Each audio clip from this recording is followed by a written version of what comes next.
वंदना, लखन जी की वंदना।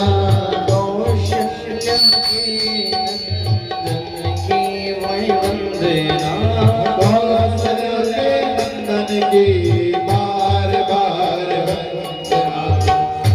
राम वंदना, राधे श्याम वंदना, सीताराम वंदना, राधे श्याम वंदना। नंदनी के नंदना की बार बार वंदना, अंजलि के नंदना की बार बार वंदना। ताली बजाते रहे, हरि बोल।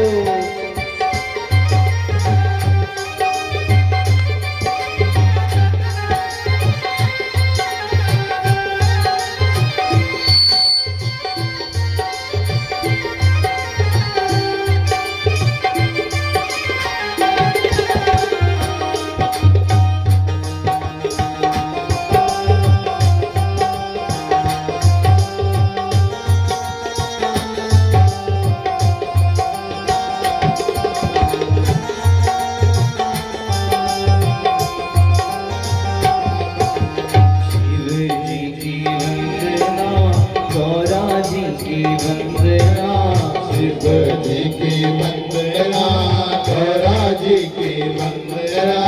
गौरा के लाला जी की बार बार वंदना, गौरा के लाला जी की बार बार वंदना। सीताराम वंदना, राधे श्याम वंदना, राम वंदना, राधे श्याम वंदना। अंजनी के वंदना की बार बार वंदना, अंजनी के अंजना की बार बार वंदना।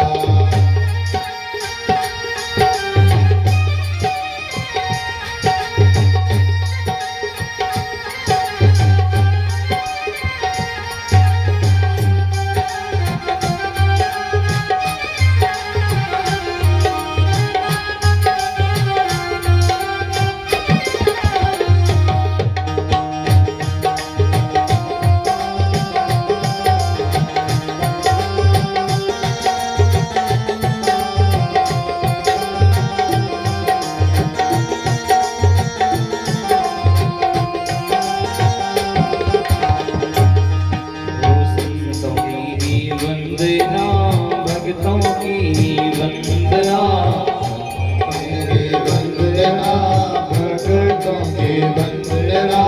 संतों की वंदना, भक्तों की वंदना, संतों की वंदना, भक्तों की वंदना। कीर्तन प्रेमियों की बार बार वंदना, कीर्तन प्रेमियों की बार बार वंदना। सीताराम वंदना, राधे श्याम वंदना, सीताराम वंदना, राधे श्याम वंदना। अंजनी के नंदना की बार बार वंदना, अंजलि के नंदना की बार बार वंदना। हजार बार वंदना, बार बार वंदना, बार बार वंदना, बार बार वंदना। सीताराम वंदना, राधे श्याम वंदना, सीताराम वंदना, राधे श्याम वंदना। अंजनी के नंदना की बार बार वंदना, अंजलि के नंदना की बार बार बार वंदना, हजार बार वंदना, बार बार वंदना, बार बार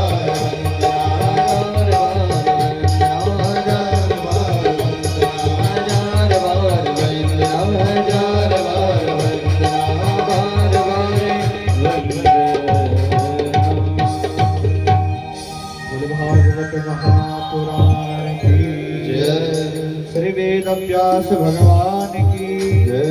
सुखदेव जी जी महाराज की जय हो। सुख सौनकादिक ऋषियों की जय हो। भक्त वत्सल भगवान की जय हो। पितृ देवताओं की जय हो। इष्ट देवताओं की जय हो। कुल देवताओं की जय हो। सब भक्तन की जय हो। सब विप्रन की जय हो। जय जय श्री राम। अरे इसका ये तो ऊपर बना देंगे। अनंत कोटि ब्रह्मांड नायक सर्वेश्वर परात्पर परब्रह्म असंख्येय दिव्यानंद कल्याण गुणगण निलय निखिल हेय प्रतिनीक भक्त वांछा कल्पतरु भक्त वत्सल शरणागत वत्सल दीन बंधु कृपा सिंधु भगवान श्री हरि की महती कृपा करुणा से भारत भूमि की इस उत्तराखंड प्रदेश टिहरी जनपद के मां भगवती भागीरथी के पावन पुलिन पर राम गांव के इस सत्संग मंडप में हम सब आपको मानव जीवन का सर्वोत्कृष्ट फल सत्संग श्रीमद् भागवत की मंगलमयी कथा के माध्यम से सुलभ होने जा रहा है। इस कथा के जो हेतु हैं श्रीमती देवेश्वरी देवी जी, उनके पुत्र श्री दिनेश जी, उनकी धर्मपत्नी, उनकी पुत्री, उनके पवित्र मनोरथ पर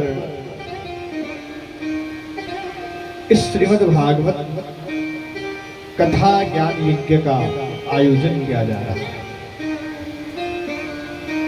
पूज्य आचार्य चरणों में प्रणाम करते हुए, सभी ब्राह्मणों के चरणों में प्रणाम करते हुए, आपके हृदय बोध परमात्मा सिया राम में सब जग जानी करहूं प्रणाम जोर जोर। उस हृदय बोध परमात्मा को प्रणाम करते हुए आज की कथा वेला में प्रवेश करते हैं। और भक्त वत्सल भगवान की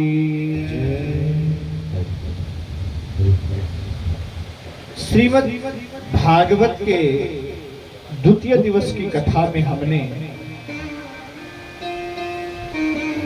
कुंती स्तुति और भीष्म स्तुति को श्रवण किया।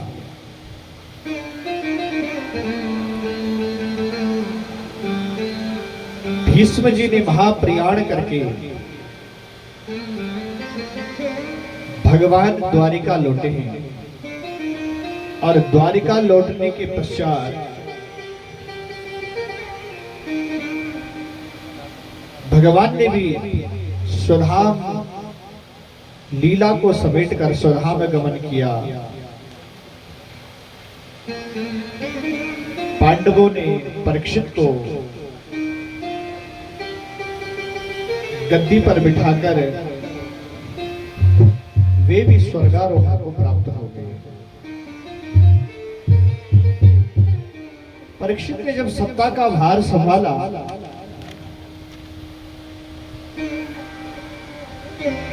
एक दिन विचार करते हैं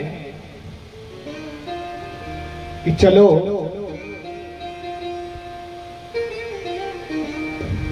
चलकर अपनी प्रजा की व्यवस्था देखकर निरीक्षण तो करें। भ्रमण करने के लिए परीक्षित निकल पड़े।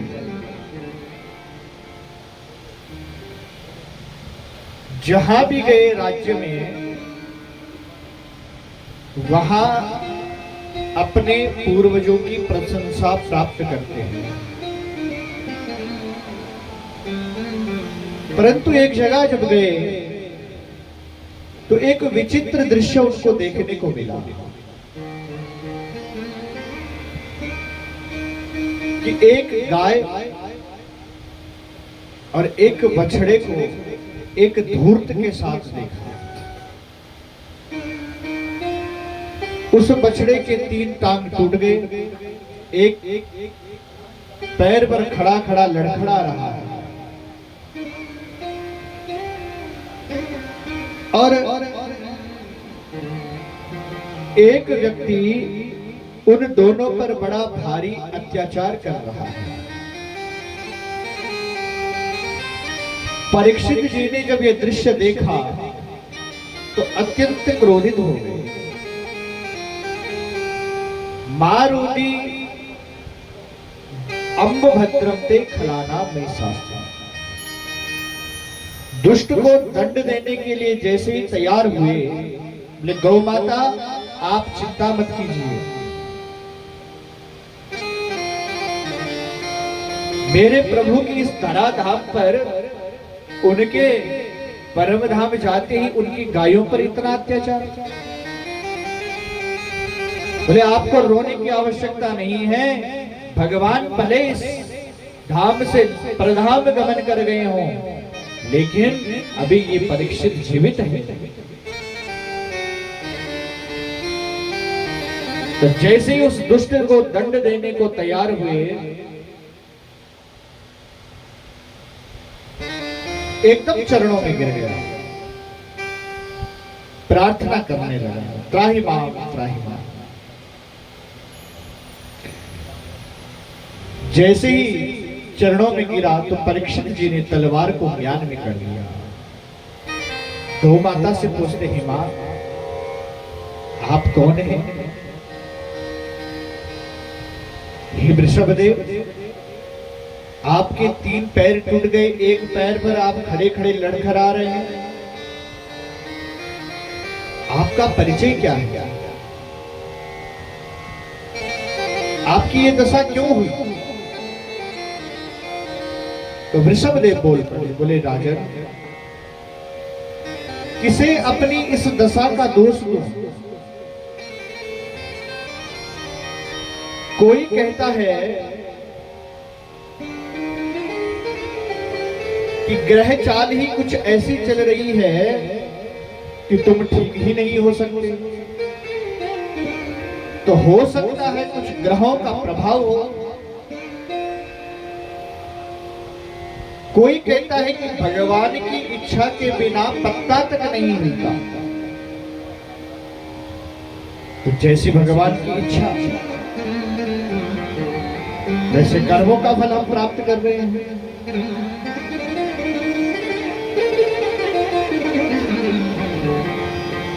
परीक्षित कहते हैं कि महाराज, मैं पहचान गया, आप साक्षात धर्म हैं। और ये गौ माता ये कोई और नहीं, ये साक्षात धरित्री है, धरणी है। परंतु धर्म और धरित्री के पीछे ये धूर्त कौन पड़ा है? क्यों रे, तू कौन है? तो कहता महाराज, मैं हूं कली, कलियुग। बोले अरे दुष्ट कली, तू मेरे राज्य में कैसे घुसा है? तूने मेरे राज्य में कैसे प्रवेश कर लिया?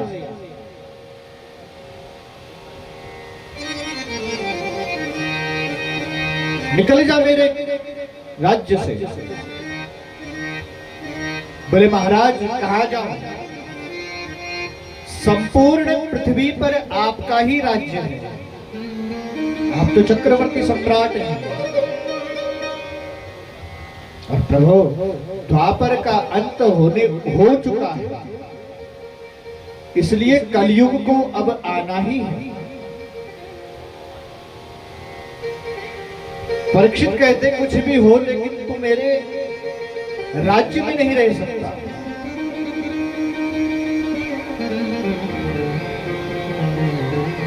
तो कलयुग कहता महाराज, मेरे अंदर अनेक दोष हैं, बहुत से दोष हैं, परंतु भगवान एक गुण भी विशिष्ट है। क्यों भाई, क्या गुण है तेरा? बोले यत्थलम नास्ति तपसा न योगेन समाधिना तत्फलम लभ्यते सम्यक् कलो केशव कीर्तना।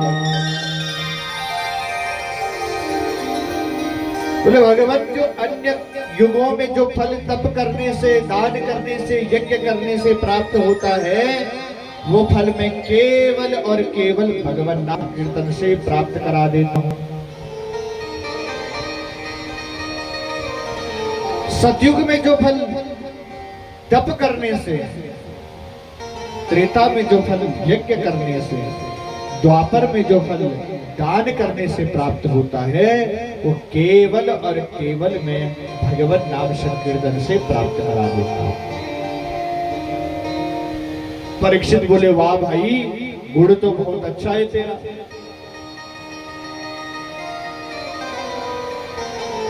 बोले ठीक है, इतना अच्छा गुण है तो हम तुम्हें एक नहीं 4-4 कमरे देते हैं।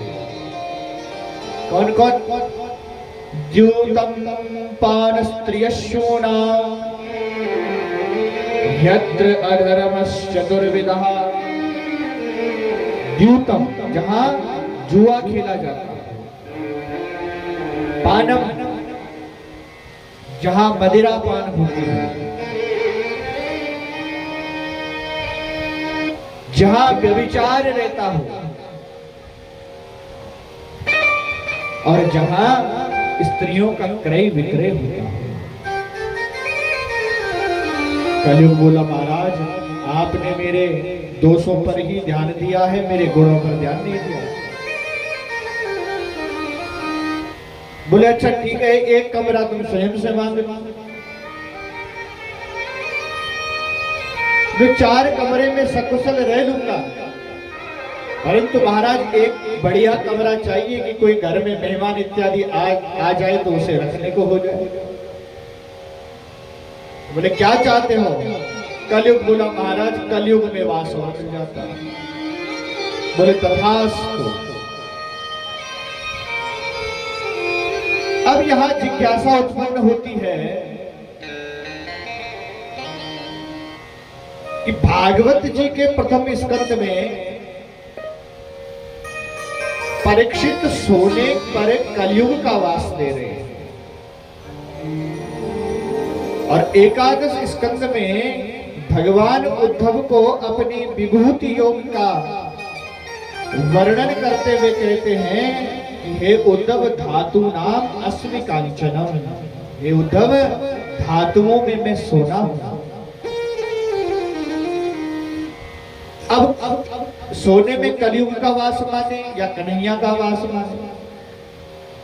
तो इसका उत्तर यह है कि जो तो 1 नंबर से ईमानदारी से कमाया हुआ सोना है उसमें तो कन्हैया का वास, और जो 2 नंबर से चोरी चकारी से कमाया हुआ सोना है उसमें कलयुग का। बोले महाराज ईमानदारी से तो कुछ नहीं कमा सकते, सब कुछ ना कुछ झूठ भी बोलना पड़ता है। तो बोले ठीक है भाई, जो भी धन हो उसे भगवान के अर्पण करो, भगवान को नैवेद्य कर दो,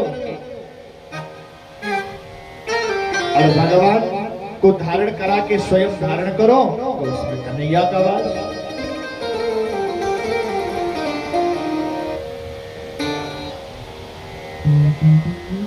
कली का निग्रहण करके परीक्षित जी वापस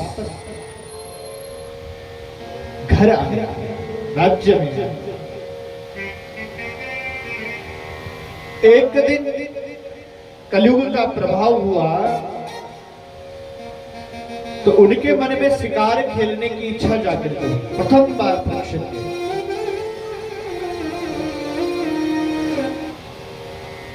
अपने राजकोष में गए, वहां बहुत सा धन पितामहों के द्वारा प्राप्त था। एक मुकुट को उठाया और अपने सर पर धारण कर दिया। अब तो महाराज जैसे ही सर पर धारण किया तो कलयुग सर पर चढ़ गया। आकेट करने के लिए, शिकार खेलने के लिए जंगल की ओर चल पड़े। शिकार विकार तो कुछ मिला नहीं, ऊपर से भूख प्यास लग गई।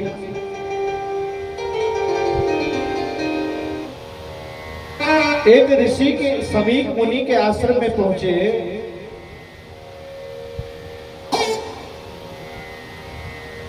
तो आवाज लगाई महाराज जी, प्रत्युत्तर कुछ नहीं, भीतर से कोई भी उत्तर नहीं आया। राजा को लगा कि ये ऋषि मेरी सेवा से बचने के लिए ऐसा कर रहा है। समीक मुनि तो मौन अवस्था में ध्यान कर रहे थे।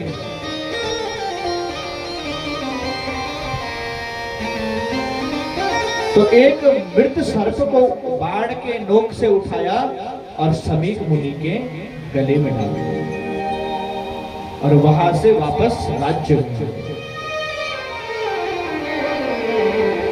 इधर कुछ शिष्यों ने जब वो दृश्य देखा तो तुरंत समीक महाराज के पुत्र श्रृंगी जी को ये बात बताई।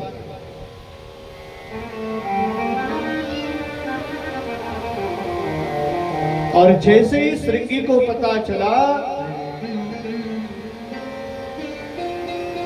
तो कौशिकी नदी का जल हाथ में लेकर बड़ा भयंकर साप ले डाला। इति लंघितम मर्यादम तक्षतः सप्तमे हनि दक्षयन्ति स्म कुलांगारं चोदितो मे तदद्भुतम्। हे कुलांगार, अरे तेरे पूर्वजों ने तो सदा सर्वदा संतों की चरण रज को अपने माथे पर धारण किया है और तूने संतों का अपमान किया। मेरे पिता के गले में मृत सर्प डाला है, तो जा, मैं तुझे श्राप देता हूं कि आज के सप्तम दिवस तक्षक के दंश से तेरी मृत्यु होगी। बालक घर आया, पिता से मृत सर्प को पिता के गले से निकाला और लिपट कर रोने लगा। उनके शिष्यों ने जब बात बताई कि श्रृंगी जी ने श्राप दे डाला है तो ऋषि को अत्यंत दुख हुआ। कहा, बेटा ये तुमने बहुत गलत कर दिया। अरे राजा हमारे आश्रम में आया, उसका कुछ स्वागत सत्कार तो हुआ नहीं, ऊपर से तुमने श्राप और दे डाला।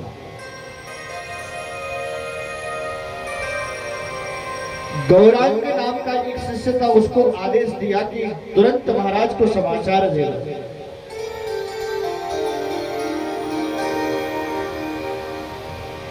जैसे ही उसने समाचार दिया, इधर परीक्षित ने जैसे ही वो मुकुट सर से उतारा तो बड़ा खेद परीक्षित के मन में होगा। अरे ये मैंने क्या कर दिया। मेरे पूर्वजों ने तो कभी ब्राह्मणों का, संतों का कोई अपमान नहीं किया और मैंने संतों का इतना बड़ा अपमान कर दिया।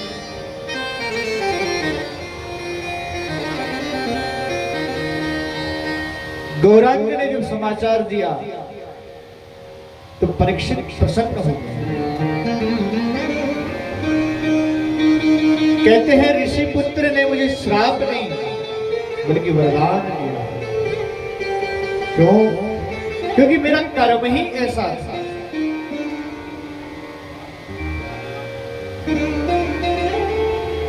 अपने ज्येष्ठ पुत्र जन्मेजय को गद्दी पर बिठाया और परीक्षित तुरंत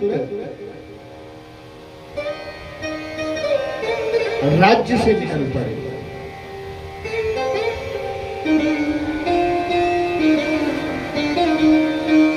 देखो, विचार करें कि परीक्षित ने कथा सुनी को श्रीमद् भागवत का यदि कोई बहुत सुंदर पात्र है तो वो है परीक्षित। महाराज परीक्षित जैसा श्रोता यदि किसी को मिल जाए तो पक्का धन्य हो जाए।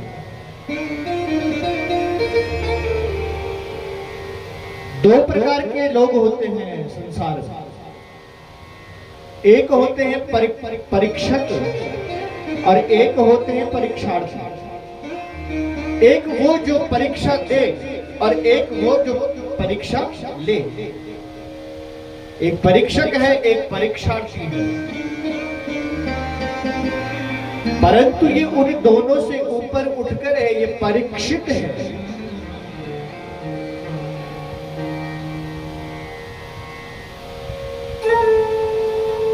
परीक्षित का अर्थ क्या है? परीक्षित अर्थ है जिसकी जिज्ञासा, इसलिए वो पर उठकर है। आप कहेंगे कि परीक्षित को साफ लगा कि अच्छा ये दल से किसी छुट्टी होने वाली है, खास से लगा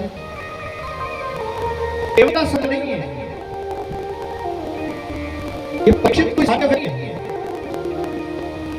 साक्षात श्री कृष्ण का वंशज, इसमें भगवान का अंश है। अभिमन्यु और पराग अंश है, और तो और रिश्ते ठाकुर जी इसके मामा जी हैं।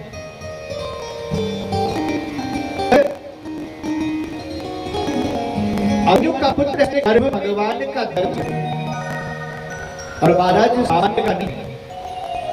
कहते हैं घर में एक वैष्णव हो जाए, उसकी पत्नियां तक। परीक्षित को देखो, महाराज की पीढ़ियां वैष्णव पैदा हुआ जिसमें ठाकुर जी ने इसके पिता अभिमन्यु को गोद में लिया, और ऊपर बड़े बातें किए इसके साथ ठाकुर जी रथ आते हैं। अरे दुनिया चले जिससे दादा रथ चला,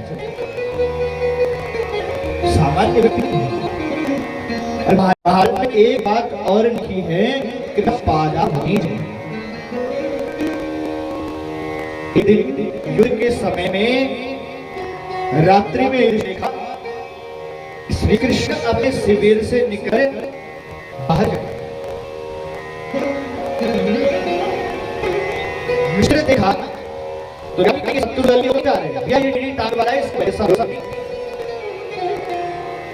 दिन में हमारी तरफ रात को ठाकुर जी चाहने लगे, युधिष्ठिर के पीछे चले। युधिष्ठिर ने देखा तो देखते कृष्ण अर्जुन के सिर में चले। युधिष्ठिर ने पर्दा हटाकर देखा, चौक है महाराज देखें अंदर। हाँ, तो अर्जुन के चरणों को गोदी में रखकर ठाकुर जी युधिष्ठिर का महाराज क्या कर रहे हो, इसकी गति कट जाएगी। भगवान को जाओ कुछ ना सकते, अपना आनंद लेंगे, क्यों क्या करते हो प्रभु, आप ऐसा करें क्यों नहीं? भगवान ने कहा आप बता। अर्जुन के मुख के पास युधिष्ठिर ने तो महाराज युधिष्ठिर चौंक। अर्जुन हर सांस से निकल रहा था श्री कृष्ण कृष्ण श्री। हे भैया मुझे सोने नहीं देगी, चरण दबाने का हूं कि ये कहे सोए तब जाके नहीं। इधर श्वास कृष्ण बोलती है तो मैं घर बदलता है, ऐसे ही करता हुई सामान्य हुआ। और आगे में पशु वो है जिसके घर में जिसकी रक्षा सतगुरु जी की।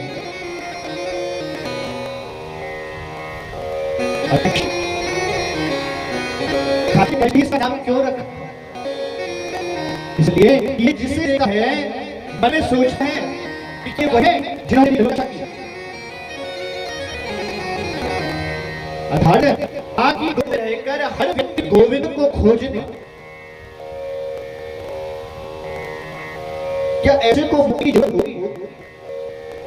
अरे हम तो यह कह दें तो गलत नहीं हुआ कि मुक्ति यदि परीक्षा घर की दहली खुले तो महाराज मुक्ति भी तो हो जाए। अब जान ले हैं कि इसे मुक्त होना ही होता।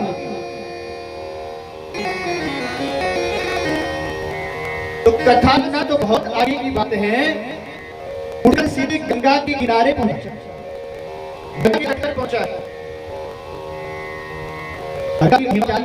विष्णुपाल पिता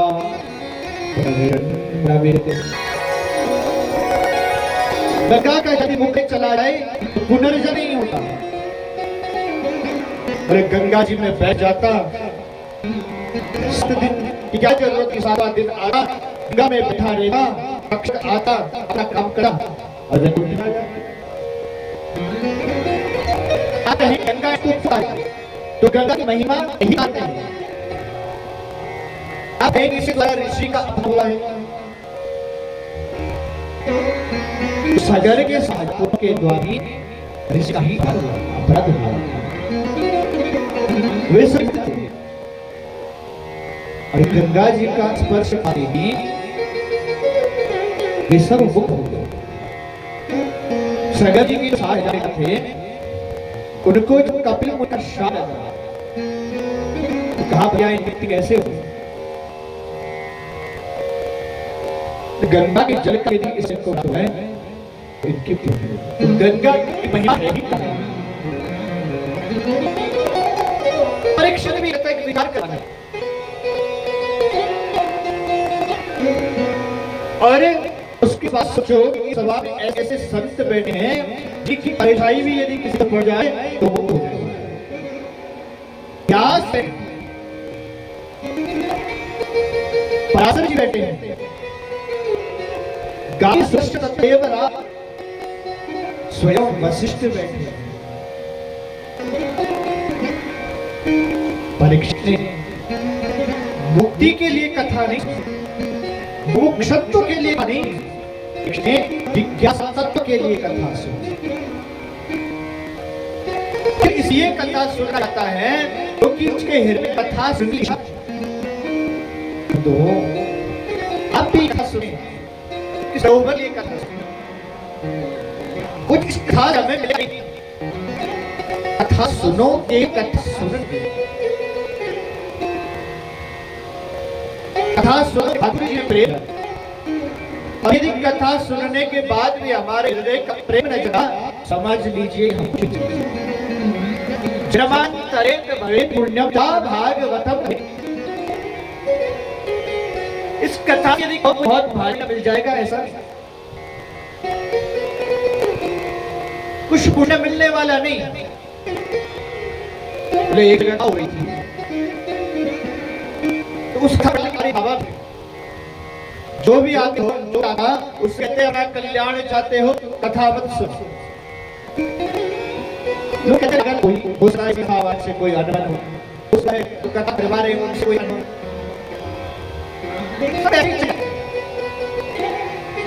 एक व्यक्ति ने सोचा कि बाबा यदि ऐसा कह रहा है यदि कल्याण चाहते हो तो कथा मत सुनो तो बात है।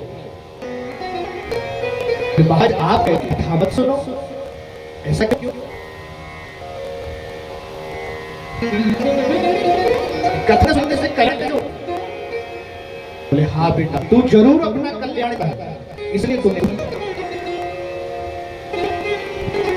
कोई बात है क्या? देख 3 घंटे 4 घंटे तो कथा सुनेगा उससे कुछ नहीं। 3 मिनट कहा से अगर 3 मिनट कथा भीतर बैठ गई तो तेरा कल्याण है। किसी बड़े स्टोर में जाते हो सामान लेने के लिए तो बहुत चीजें रखी होती हैं, बहुत सी वस्तुएं रखी होती हैं, तो क्या सब लेकर आ जाते हो? इतना लाते उतना हो जितना आपके पास है ये जिंदगी आपको आवश्यक है उतना कैसे दुकान से बहुत है बहुत बुराई। दूसरा भी यही सत्य बहुत चाहे हैं उनमें से 4 पक्ष को अपने भीतर उतार लो आपका कल्याण हो। इसलिए कथा सुनो आपका ठाकुर प्रेम उसका मूल आधार ही ठाकुर में प्रेम है।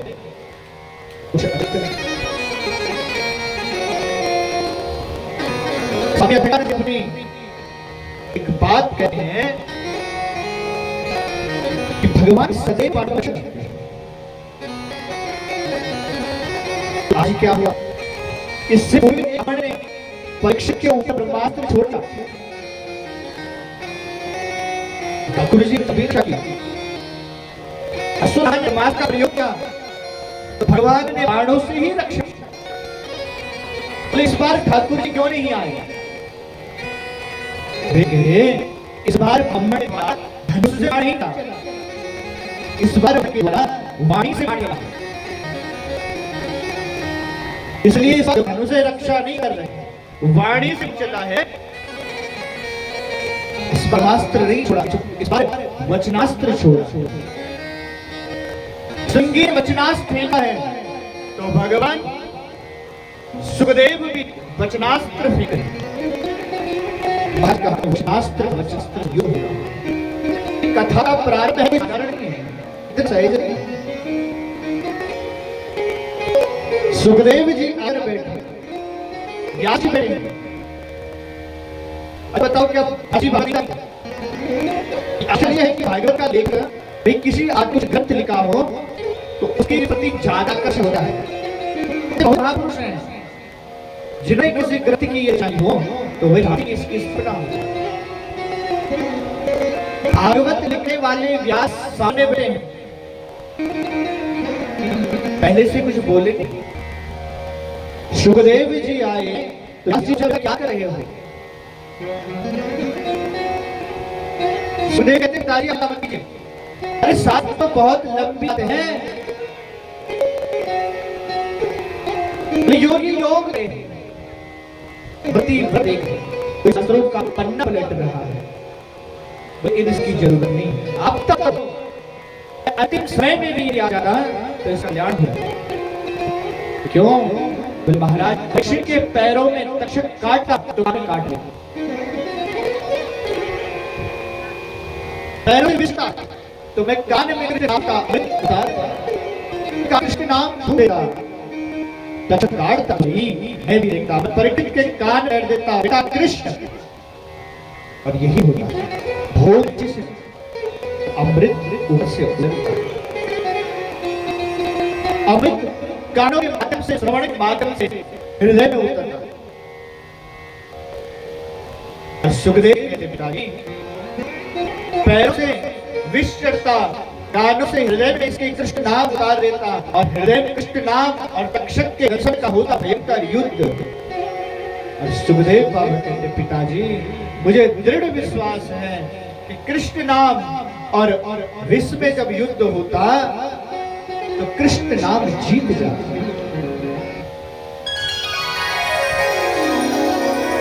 यहीं से सुखदेव जी प्रारंभ कर रहे हैं। योगी नाम नृपरिणीतम हरेर नामानुकीर्तनम। हे राजन, इस दुनिया का सबसे बड़ा सत्य है मृत्यु। अप्तवाप सताम देवा मृत्युर्मे प्राणनाम। परंतु बहुत बड़ा आश्चर्य है, हर व्यक्ति उसे जानता है परंतु फिर भी उसके लिए प्रयत्न नहीं करता। मृत्यु कोई बहुत बड़ी बात नहीं है, अभी अनुभव कर सकते हैं। श्वास अंदर लो, बाहर छोड़ो, फिर अंदर लो, बाहर मत छोड़ो, आगे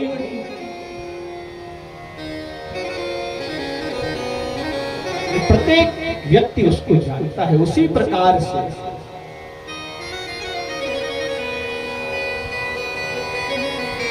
जैसे कबूतर जब बिल्ली को देखता है तो डर जाता है,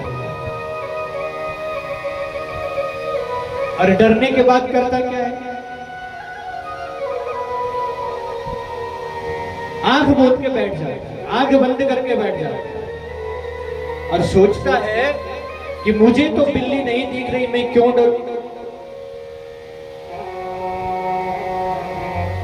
परंतु वो अभागा ये नहीं सोचता कि तेरे आंख बंद कर लेने से बिल्ली तुझे नहीं दिख रही, लेकिन बिल्ली को तू अभी भी देख रहा है। पश्चन अभी न पश्चन्ति। क्या करता है?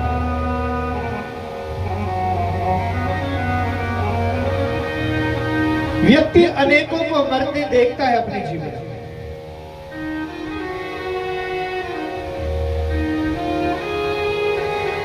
मरघट में लेकर जब किसी को जाता है तो एक बार के लिए वैराग्य उत्पन्न होता है। बोले भैया सब झूठा, अरे कल तक इतना हंस हंस के बातें कर रहा था और सवेरे पता चला गया।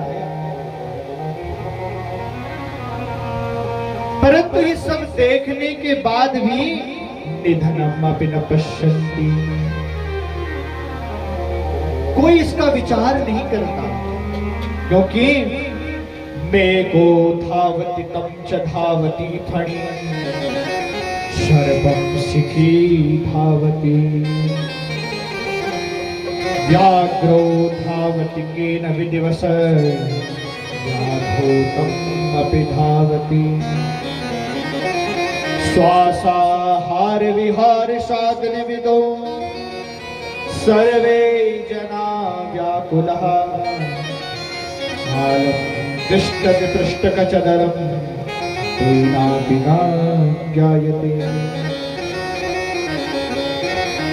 एक मेंढक फुदकते जा रहा था, कूदता जा रहा था, कीड़ों को देख के कि इनको देखकर पेट भरूंगा। मेघो धावती और तम च धावती फणी,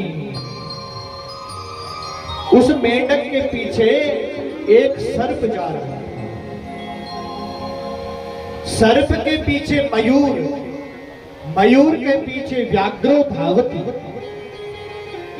एक सिंह दौड़ता हुआ जा रहा है और सिंह के पीछे धनुष बाण लिए व्याघ्रोतम चला, एक व्याघ्र एक शिकारी जा रहा है। किसी न किसी अवस्था में, किसी न किसी रूप में मृत्यु सबके पीछे लगी, परंतु भोग निद्रा में सोया हुआ जीव देखते हुए भी उस मृत्यु को नहीं देखता, अनदेखा कर देता है। अच्छा कोई कहे कि महाराज हम तैयारी करना चाहे तो क्या करें?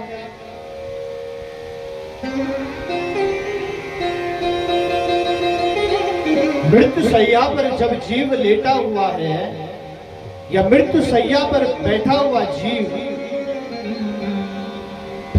तो बड़े बड़े योगी आएंगे, हाँ जी लगाओ पद्मासन,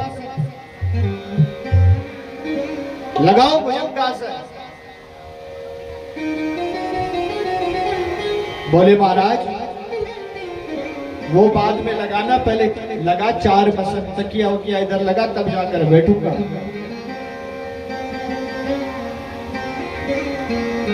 तीर्थ यात्री आएंगे, बोले चलो बद्रीनाथ चलो, केदारनाथ चलो, जगन्नाथ चलो।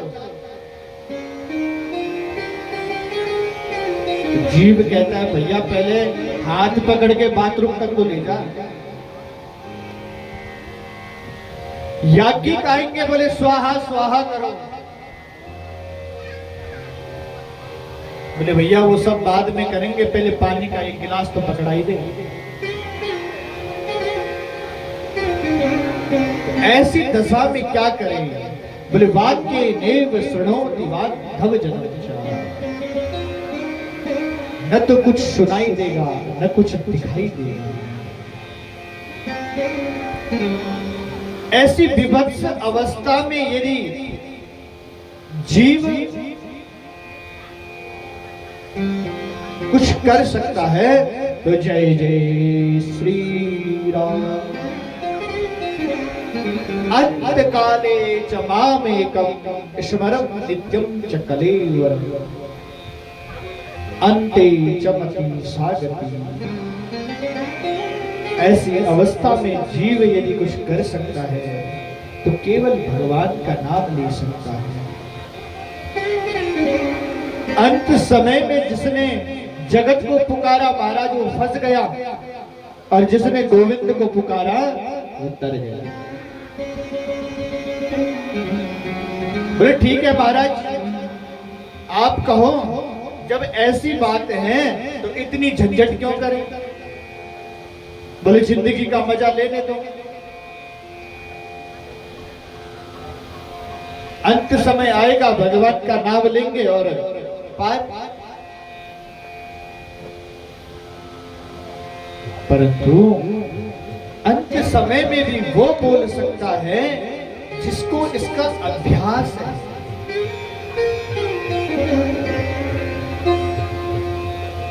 अंत समय में वही बोल सकता है जीवन जिसने जीवन पर्यंत भगवान का नाम लिया हो।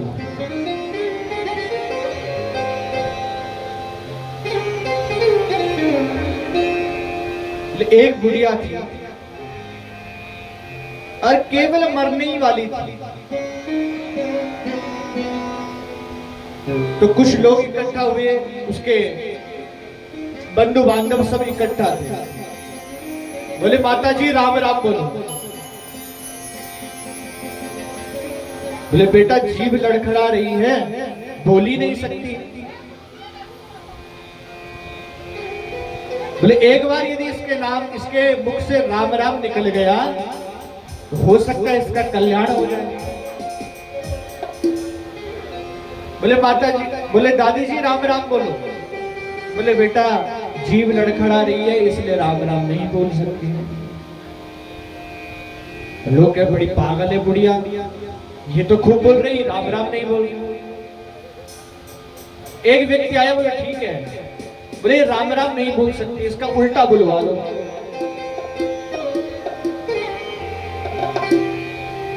तो बोले माता जी तुम क्या नहीं बोल सकती।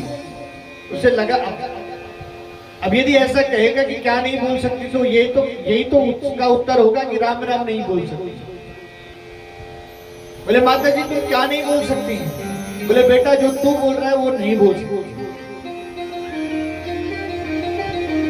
कहने का तात्पर्य यहाँ ये है कि जिसको अभ्यास होगा वही बोल सकता है, कोई आसान नहीं है। भैया आगे के दो दांत टूट गए तो फिर किसन किसन निकलता है, कृष्ण नहीं निकलता। आप अनुभव करके देख लें। अंते सापति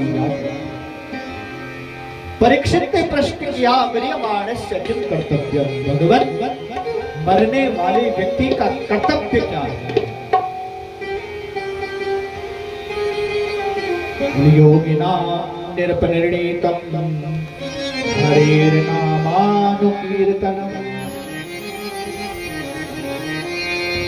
निर्णीतम।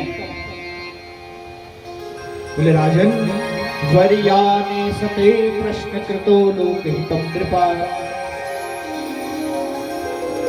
पहले सुखदेव जी ने उस प्रश्न का अभिनंदन किया है।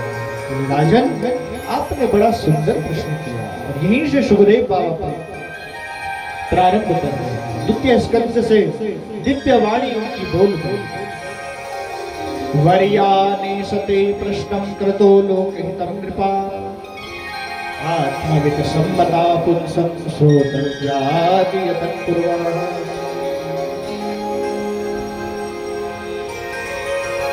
आपने जगत के कल्याण का ये प्रश्न पूछा है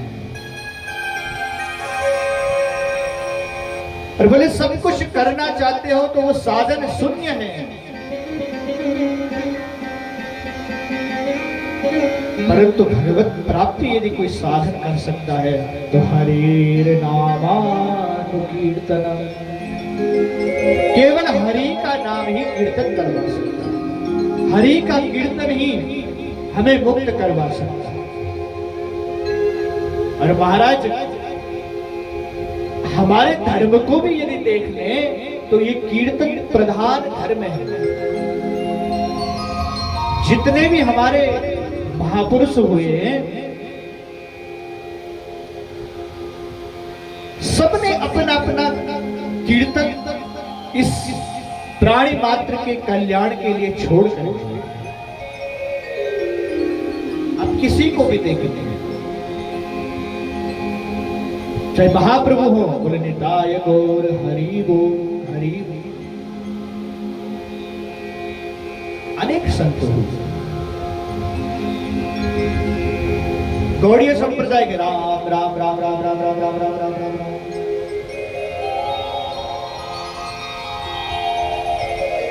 पूज्य गुरु जी का जब स्मरण होता है तो सीताराम हनुमान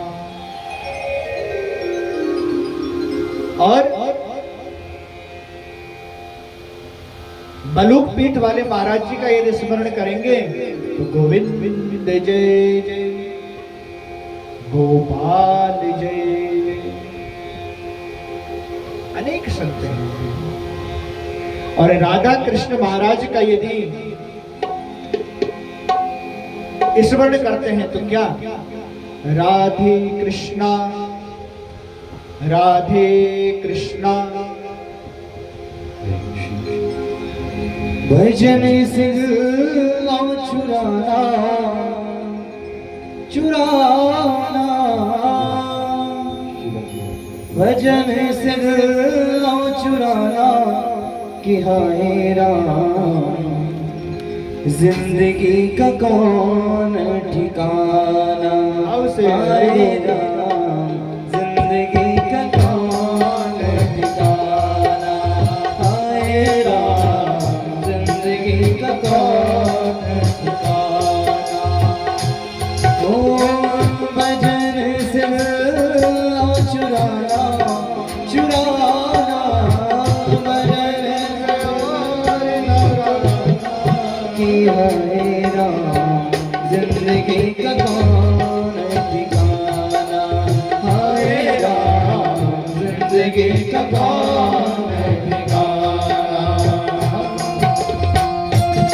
और से ताली बजाते हुए हरि बोल।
जी की गुड़िया ये धन है कागज की पुड़िया भूख लगे जल जाना ये मेरा जिंदगी का गाना ठिकाना आएगा जिंदगी का गाना ठिकाना आएगा जिंदगी का गाना ठिकाना आएगा जिंदगी का गाना ठिकाना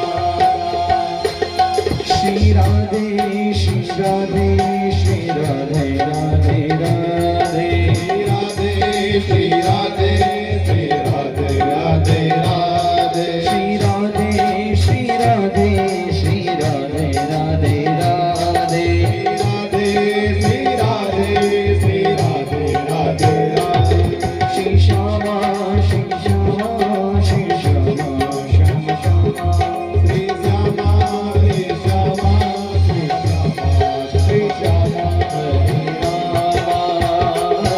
हरे राम हरे हरे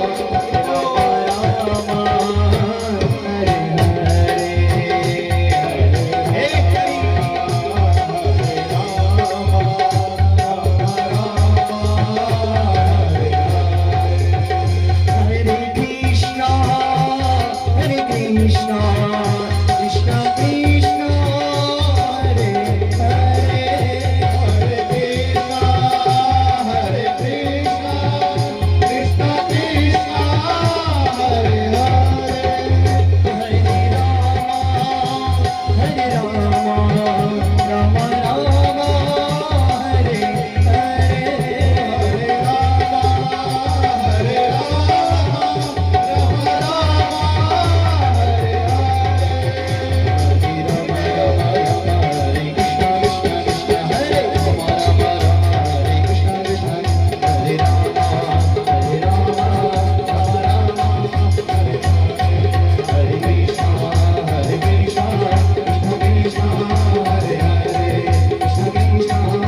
हरे हरे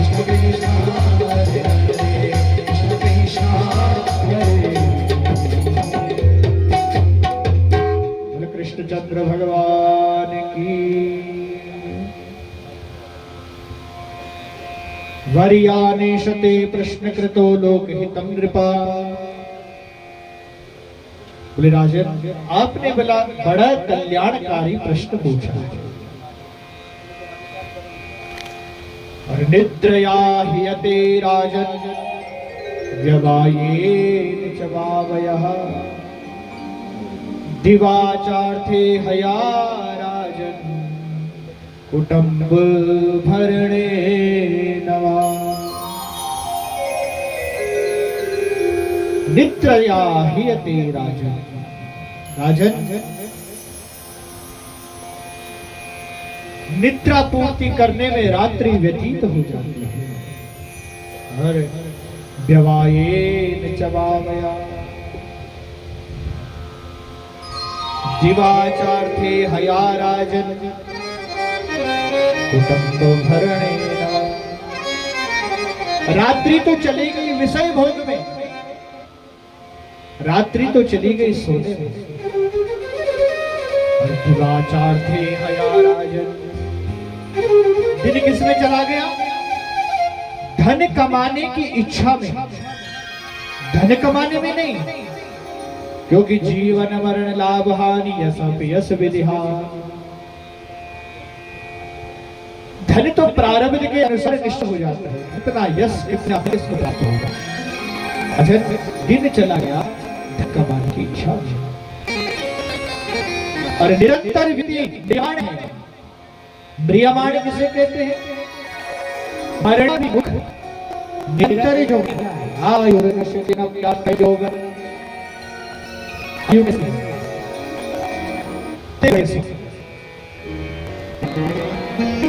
नष्ट हो रही है,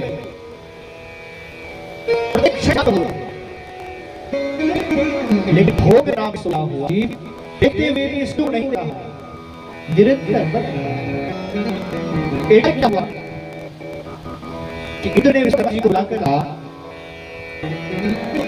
कि वह जो इंद्रमल है ये बहुत बुरा हुआ है। इसलिए अब नए महल का निर्माण करो। बनाने लगे,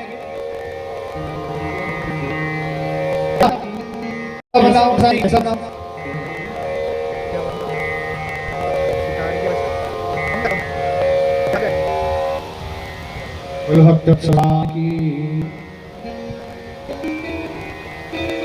विश्व का जो बना के इंद्र कहता है ऐसा नहीं ऐसा बनाओ। भीतर भी समझिए नंद जी आप क्या प्रभु अच्छा के नारद जी रास्ते में मिल गए तो वैष्णव एक वैष्णव ने दूसरे वैष्णव देखा तो गलत नाम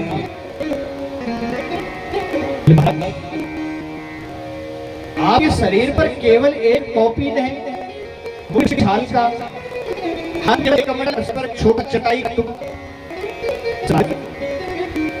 बहुत कम आयु है एक रखा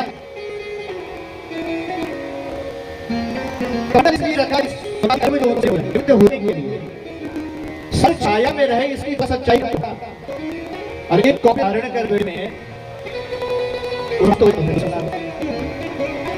महाराज आपकी आयु नहीं है क्या होता आयु महाराज आप ज्यादा उद्देश्य से बोले तो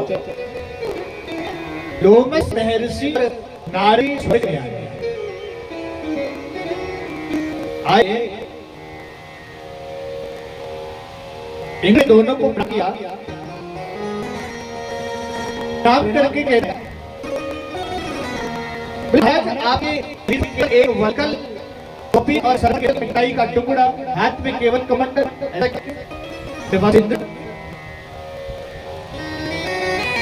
सबको संग्रह करना चाहिए और आयु का तो प्रमाण करना है।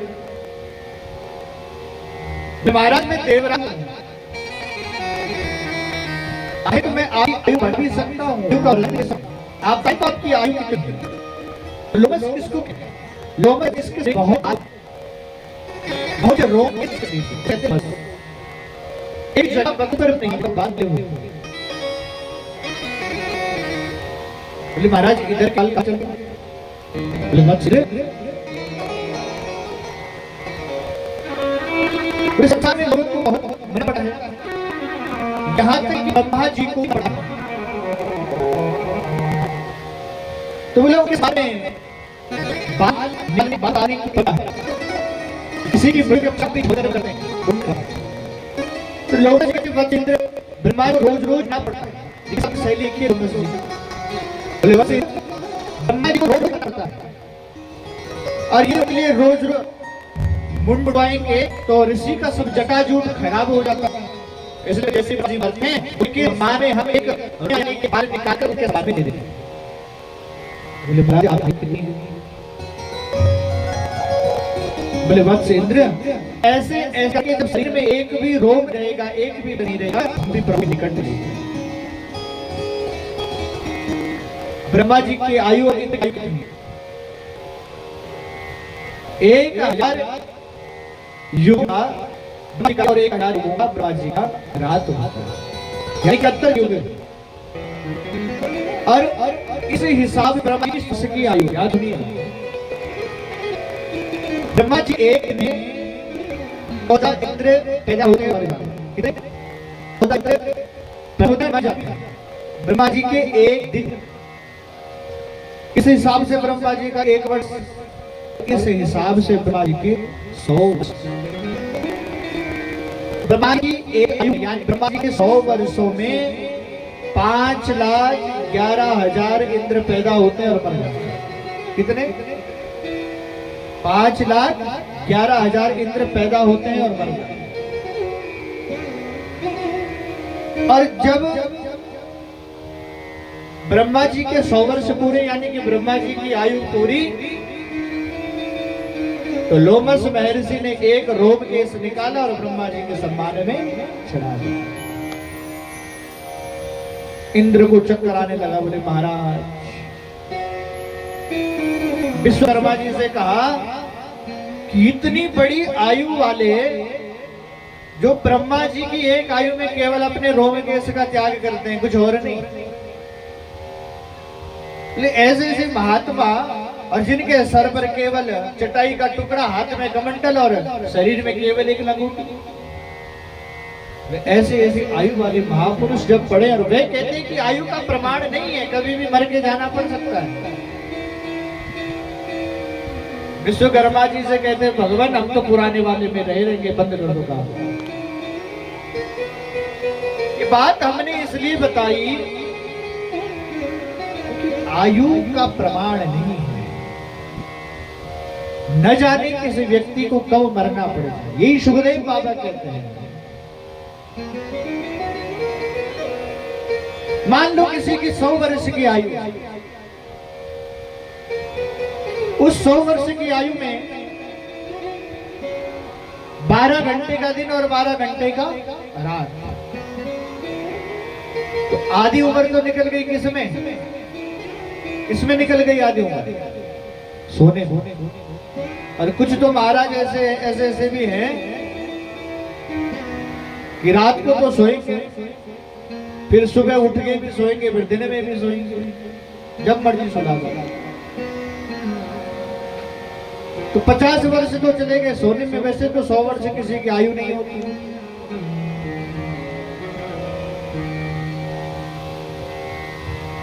मान भी लो तो 50 वर्ष सोने में और 50 वर्ष किसमें? निद्रया ह्यते राजन दिवाचार्थे हया राजन कुटुंब भरणे नवा। और बाकी जो 50 वर्ष बचे भी थे उसमें क्या कर रहा है व्यक्ति? अर्थ कमाने की इच्छा में व्यतीत कर रहा है। मैंने पहले भी बताया, अर्थ कमाने की इच्छा में, धन कमाने में नहीं। धन तो उतना मिलेगा जो प्रारब्ध में है।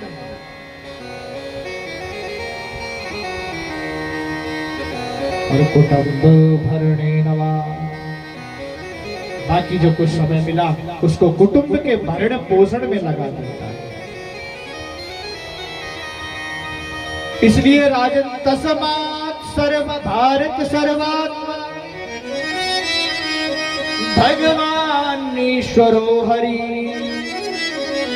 श्रोतव्या कीर्तितव्यश्च समर्थश्चेतास्तदा भयम्।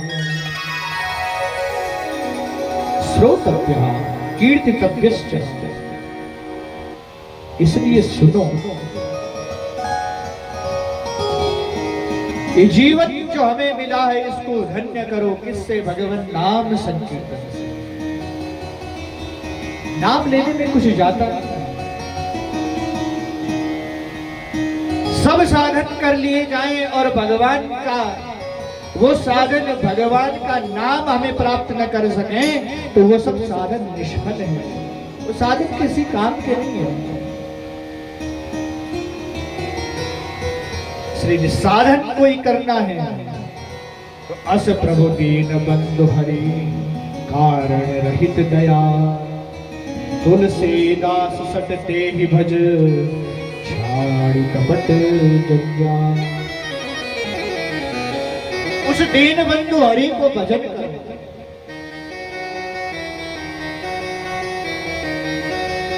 कारण रहित दयाल। भगवान हमसे कुछ मांगते नहीं है। भाई आपने इतना नैवेद्य अर्पण किया, इतना भोग लेकर मंदिरों में गए, अपने मंदिर में भी भोग लगाया, कितना खा लिया भगवान ने बताओ? खाते स्वयं तो है, पाते स्वयं ही है। इसलिए तुलसीदास जी भी कहते हैं ये सत्य जो संबोधन है अपने मन के लिए कर रहे हैं। अरे सट मन, अरे झूठे मन। अरे एक तरफ तो तू भगवान की महिमा को सुनकर इतना पुलकित हो रहा है, जब कथा सुनते हैं बड़ा रोमांचित मन होता है, बड़ा हृदय त्रिभूत होता है। और जब भजन करने की बात आती है तो बोले इधर उधर भाग जाता है। इसलिए छाड़ी कपट जंजाल, इसलिए दुनिया का जंजाल है, इसको छोड़ दे और प्यारे प्रभु का भजन कर।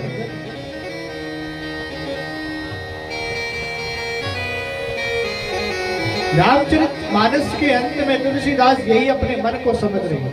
पाई न केहि गति पतित पावन, राम भज सुन सठ मना।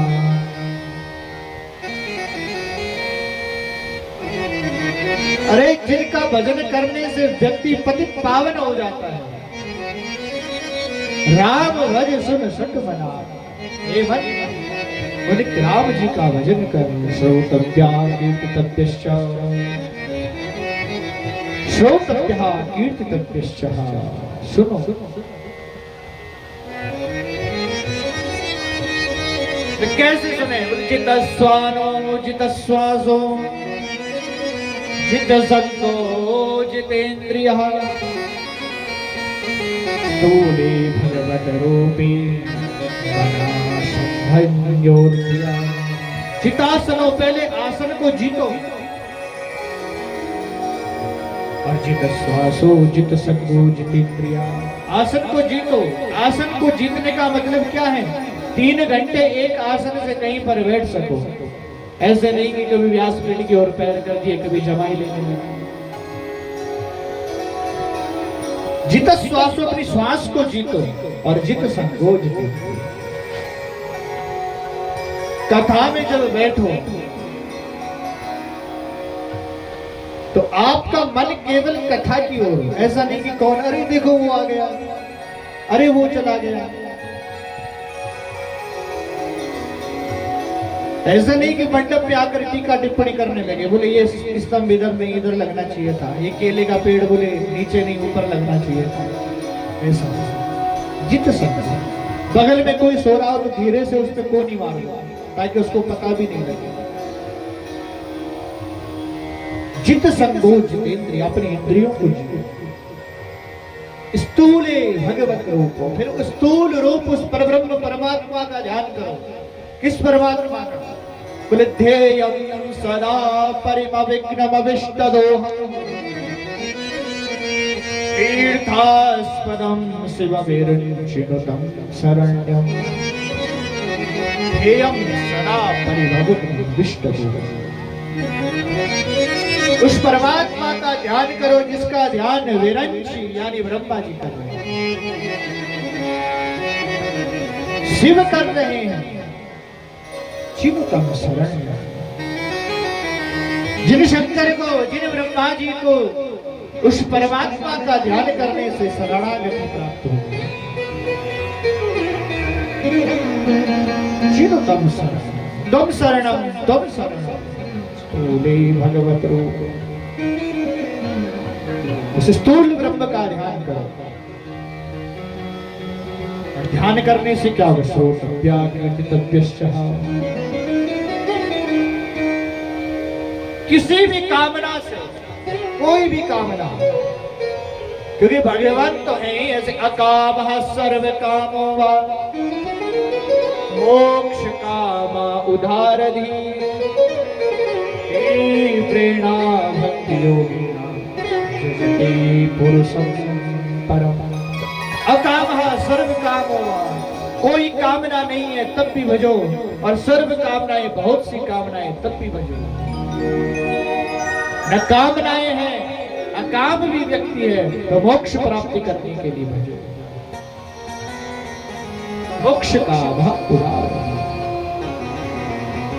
पावनम पावनम, अपने को पावन करने के लिए भजो। प्रथम भगति संतन कर संगा, दूसरी रति मम कथा प्रसंगा, और गुरु पद पंकज सेवा, तीसरी भक्ति अमान। संतों का संग करो। कथा को भी दूसरे नंबर पर रखा। संतों का संग सबसे आवश्यक है।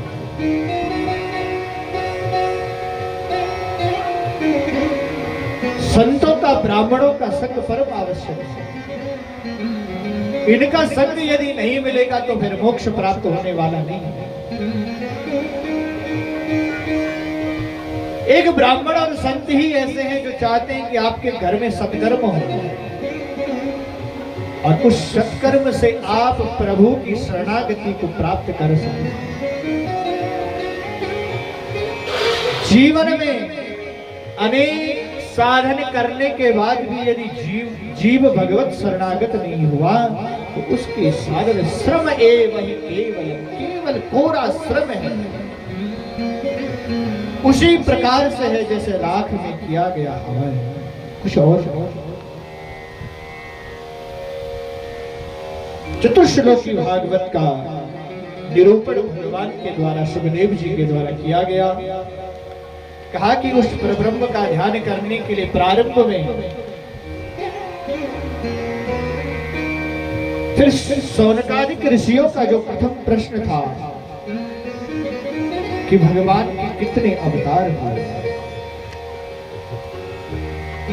सूत जी कहते हैं ऋषियों भगवान के 24 अवतारों का वर्णन है। प्रथम अवतार को कहते हुए कहते हैं कि एक बार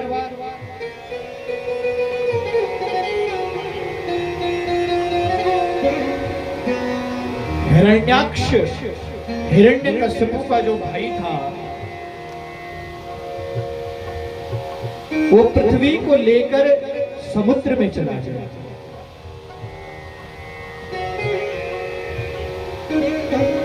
समुद्र में जब गया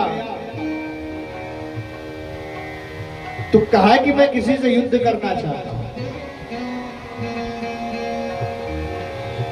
भगवान ने वराह का रूप धारण किया है। वराह किसको कहते हैं? किसको कहते हैं वराह? कोई जानता है?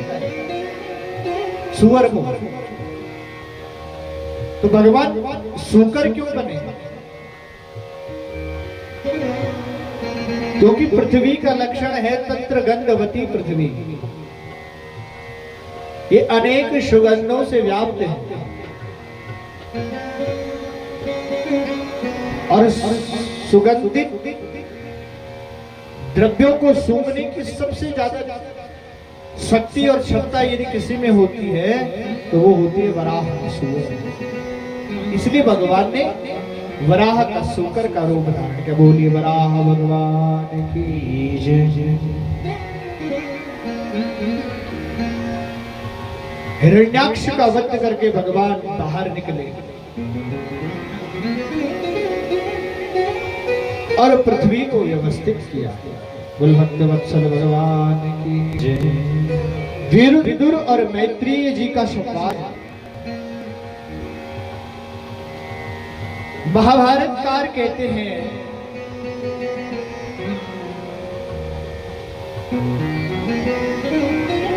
महाभारत का जो युद्ध हुआ वहीं से इस कथा का प्रारंभ है। वही महाभारत ही इस कथा का बीज है। युद्ध हुआ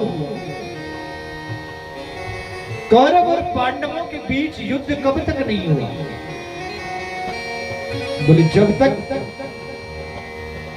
पांडवों के पक्ष में युधिष्ठिर खड़े थे और कौरवों के पक्ष में विदुर जी खड़े थे, तब तक पलड़ा बराबर का है। दोनों तरफ धर्म है। विदुर जी साक्षात धर्म के अवतार हैं। महाराज आपसी विवाद होता रहा, कुछ समझौते होते रहे, शांति दूत बनकर भगवान भी गए, परंतु युद्ध कब तक नहीं हुआ। युद्ध तब तक टला रहा जब तक कौरवों के पक्ष में विदुर खड़े थे। दुर्योधन ने विदुर जी का अपमान कर दिया तो कृष्ण कहते अब युद्ध पक्का होगा। विदुर जी तीर्थ यात्रा के लिए गए और तीर्थ यात्रा के समय उनका एक दिव्य संवाद मैत्रेय मुनि के साथ हुआ। भागवत सुखदेव और परीक्षित का संवाद तो है ही, साथ ही साथ विदुर और मैत्रेय का संवाद भी है। बोलिए विदुर जी महाराज की जय। सृष्टि का वर्णन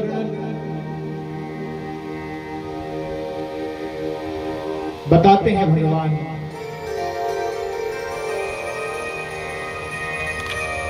कि ब्रह्मा जी ने सृष्टि का सृजन किया। नारायण की नाभि से कमल और कमल से ब्रह्मा जी उत्पन्न हुए।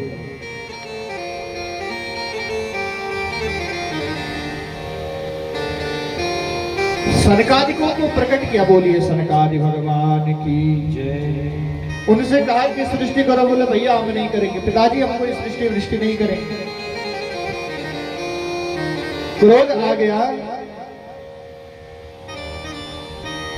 ब्रह्मा जी को, तो जैसे ही भृगुटी भेदन हुआ तो उधर से रुद्र प्रकट हो गए, शंकर भगवान प्रकट हो। बोलिए शंकर भगवान की जय।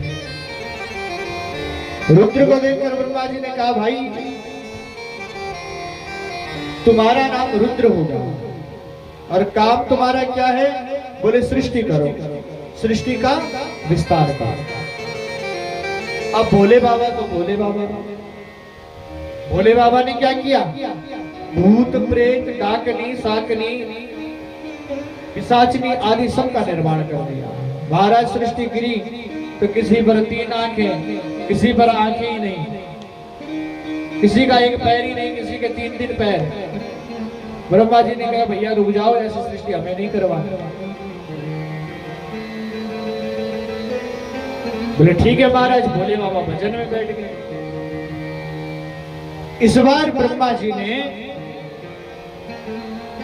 मरीचि अत्रि अंगिरा पुलस्त्य पुलुहु भृगु वशिष्ठ दक्ष और नारद इन 10 ऋषियों को प्रकट किया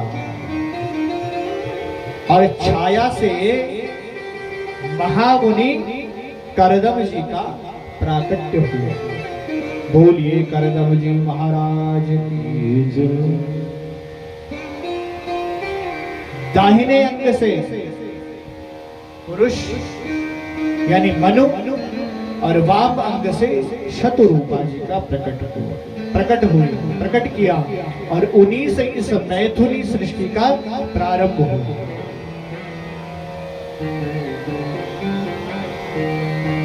इसीलिए हमें मनुष्य भी कहा जाता है। मनु की संतान होने के कारण हम क्या हैं? मनुष्य।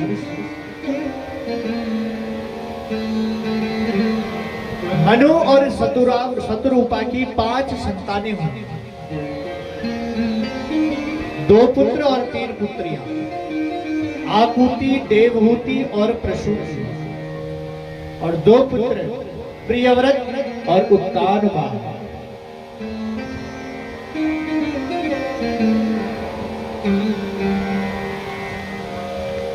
करदम जी का विवाह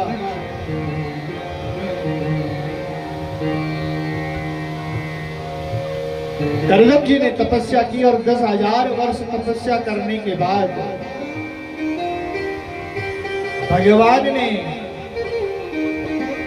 चतुर्भुज रूप में दर्शन दिया। केवल करदम जी ऐसे हैं। अन्य जितने भी भगवान के अवतार हुए हैं सबने अपेक्षा की है, भगवान से कहा कि आप मेरे पुत्र बन जाओ। कृष्ण अवतार हो, राम अवतार हो, कोई भी अवतार हो, सब अवतारों में भगवान भक्त की इच्छा के कारण प्रकट हुए हैं। भक्तों ने कहा इसलिए अवतार ले रहे हैं।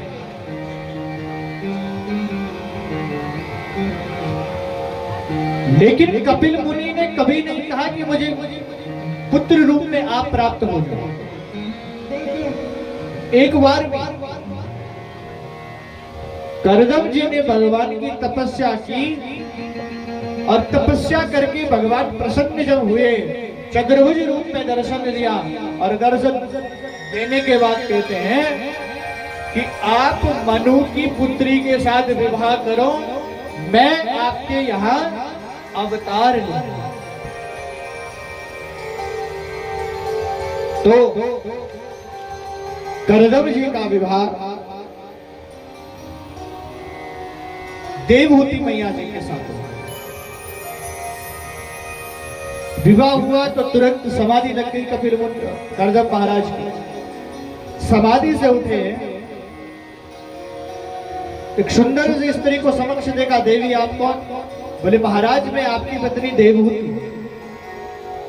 इतने वर्षों तक करदम जी सोचते, इतने वर्षों तक समाधि लगी रही और ये देवी जी मेरी प्रतीक्षा करती रही।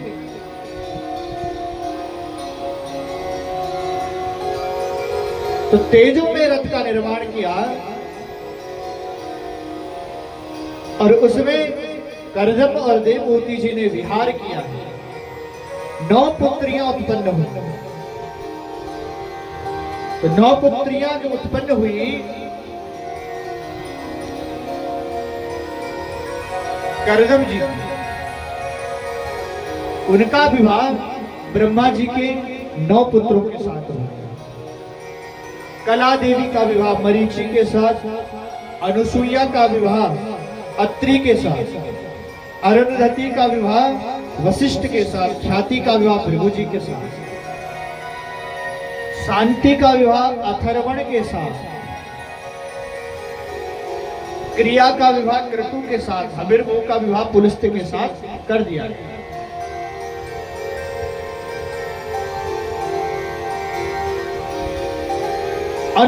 अनुसूया किसे कहते हैं? जिसमें असूया गुण न हो, जिसके भीतर असूया वृत्ति नहीं है, उसका ही अत्रि वर्ण करते हैं।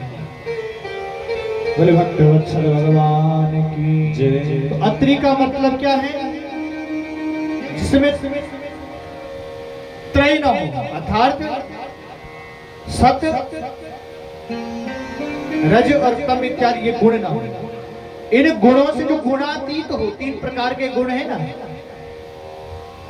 इनसे जो गुणातीत हो उसे कहते हैं अत्रि। ख्याति का विवाह भृगु जी के साथ। ख्याति माने प्रसिद्धि।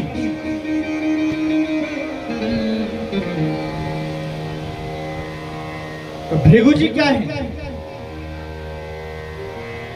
भृगु जी बहुत बड़े आचार्य हैं और यज्ञ इत्यादि कर्म संपन्न करवाना चाहते हैं, इसलिए उनका विवाह किसके साथ? ख्याति के साथ, ताकि उन्हें प्रतिष्ठा प्राप्त हो। शांति का विवाह अथर्वण के साथ और क्रिया का विवाह क्रतु के साथ, हविर्भू का विवाह पुलस्त्य के साथ। इस प्रकार से करदम जी ने उनको विदा किया।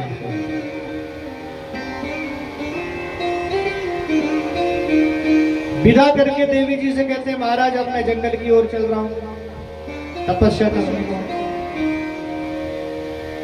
तो अचानक याद आया कि भगवान ने कहा कि मैं तुम्हारे घर पर जन्म लूंगा। बोले जिस परब्रह्म की खोज में मैं जंगल की ओर जा रहा हूं, जब उस परमात्मा ने कहा है कि मैं तुम्हारे घर में जन्म लूंगा, तो मुझे जंगल जाने की क्या आवश्यकता है। और अब की बार देवहूति मैया के गर्भ से भगवान कपिल का प्राकट्य। बोलिए कपिल भगवान की, कपिल भगवान की जय। कपिल भगवान का अवतार ऐसा नहीं कि वे पहले जन्म लिए और फिर नन्हे से बालक बने, फिर घुटमुन घुटमुन चलने लगे, फिर धीरे धीरे बाल्यावस्था से शैशवावस्था को प्राप्त करने लगे। से जो कपिल अवतार है ये सिद्धा अवतार है, सिद्ध है भगवान। जन्म लेते एकदम वीतराग मुनि के रूप में ही भगवान ने जन्म लिया है। बड़ा सुंदर उपदेश करदम जी को किया। करदम जी ने प्रश्न पूछा कि साधु के लक्षण क्या है। तो कपिल भगवान कहते हैं कि तितिक्षवः कारुणिकाः सुहृदा सर्वदेहिना अजात शत्रवा शांता साधवा साधुभूषणः। तितिक्षवा, तितिक्षा कहते हैं सहनशीलता को। कारुणिक, सब पर करुणा करने वाला, सुहृदा, जिसके हृदय में कपट न हो, सर्वदेव, सभी प्राणियों को एक दृष्टि से देखने वाले, अजात शत्रवः, जिनका कोई शत्रु न हो, शांतः, एकदम शांत चित्त। और एकादश में तो भगवान ने इससे बड़ी बात कही है। सुदामा जी का चरित्र जब वर्णन करते हैं तो कहते हैं प्रसन्न आत्मा जितेंद्रिय। संत का लक्षण क्या है? भगवान कैसे हैं? बोले शांताकारं भुजगशयनं पद्मनाभं सुरेशम। एकदम शांत आकार है भगवान का। कब? जब शेष सैया के ऊपर बैठे हुए। क्षीर सागर में जब भगवान शेष